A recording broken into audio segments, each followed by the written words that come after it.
Hello guys and welcome back to my channel. Last week was amazing because I was so busy in making videos and editing them, and I love that. I enjoyed too. Great. The entire week was about movies, so I decided to come back to books to make this video about Saint Joan, a book by George Bernard Shaw. Joan of Arc. She was a village girl from those days and was born about 1412. She was burned for heresy, witchcraft and sorcery in 1431. First I will tell you about her life story and then we will discuss it in deeply. So Let's get started.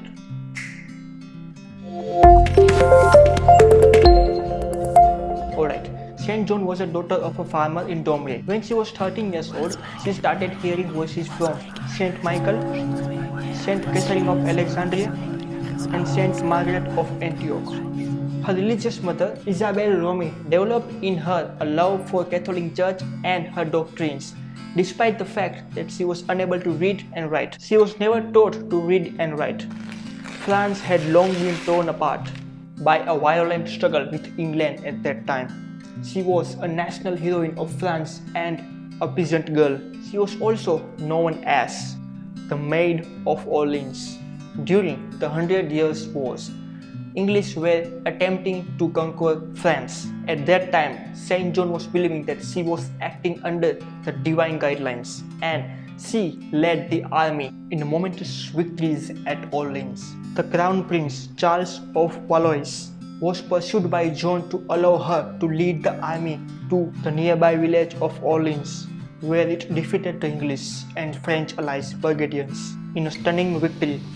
Joan was kidnapped by Anglo-Burgundian after witnessing the coronation of the King Charles, convicted for the witchcraft and heresy and burned at the stake in 1431. The Maid of Orleans had been long regarded as one of history's greatest saints and an everlasting symbol of French unity and nationalism when she was officially canonized in 1920.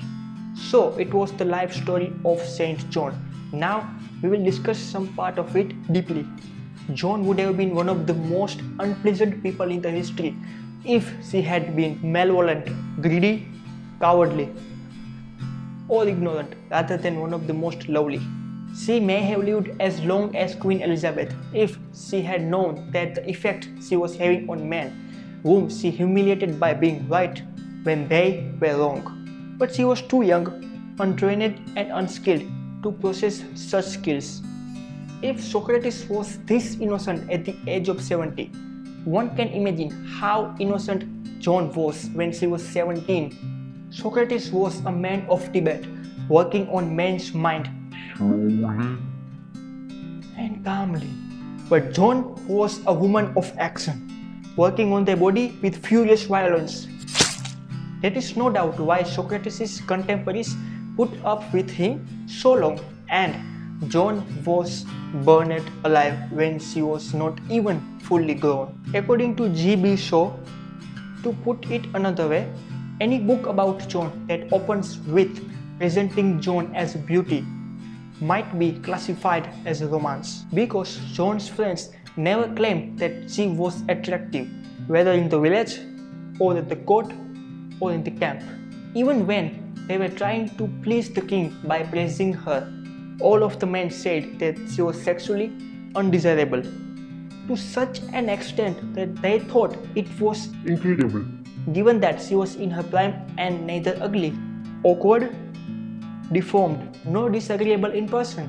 The obvious fact is that, like most women of a hardy managing type, she appeared neutral in the sex conflict because all the men were too afraid to fall in love with her. All the religions in this world are explained by a cast of legendary characters led by an all-powerful father and occasionally a mother and a celestial child. When these are offered to the mind sight of a youngster, the effect is delusion that lasts for the rest of one's life if that has been well impressed. Why aren't children taught contemporary history? Their history books cover some periods when certain ways of thought have fallen out of favor and conditions no longer relate to our everyday life. For example, they are taught about history of Washington and they are told lies about Lenin. They were told lies about Washington and taught history about Cromwell's during Washington's time. And they were told lies about Joan in 15th and 16th centuries. And they may very well be told truths about Saint Joan now. People have claimed that the voices were hallucinations and Joan mistook them as the voice of saint and angels. According to these views, the messages Joan heard were ones she had concocted unconsciously and then communicated to her conscious mind with images and voices. Hallucinations are certainly not common and they are frequently powerful and experienced in religious context. Young adults are particularly vulnerable, though visual hallucinations are far more common than auditory hallucinations. She even claimed during her trial she had seen huge numbers of angels in the form of certain very small objects. One more thing is Jones's voice were more clear when she was alone, which could easily explain that why she became increasingly alienated from her companions as she grew older. She used to prefer spend much of her time alone. In the beginning, she received simple and brief notes, but these grew longer and more comprehensive with time. And at some point, she was able to converse with the voices that she was hearing. All of this is based on the current models of hallucination formation observed by psychologists. Trauma typically triggers such hallucinations. And the year of 1425 was a particularly trying year for Domremy and for Joan. Jones's mind was focused on the war after the burning of Domremy in 1425, and the job of ending the conflict may be offered to her. Jones's usual transformation from child to adult and the battles with her fathers who wanted at that time to marry her off could also explain the voices that she heard. Joan took voices seriously regardless of their nature and they had significant effect on her life. Now, why Anglo-Burgundian accused Joan of witchcraft? Joan seemed to fit the stereotype. She acted strangely and she heard voices in her brain. She preferred to spend extended period of time alone. She had abnormally good luck and she was man attire.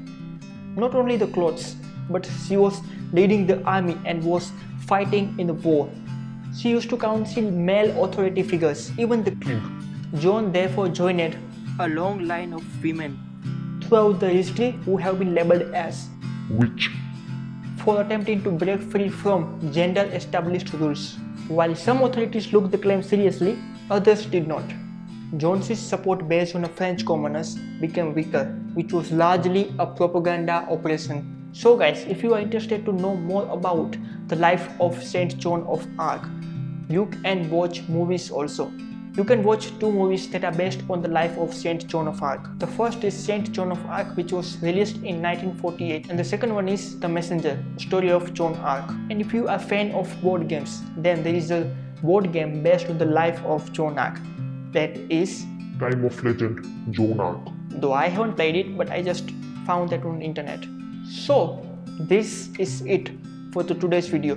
We will meet on Thursday. For those who are new here, last week was a movie week where I talked about 7 movies in 7 days, Monday to Sunday, and all the movies were for those who have different tastes. I will put the links for all the videos down in the description box. If you are fan of unique stories, you can watch them and consider to subscribe. Goodbye.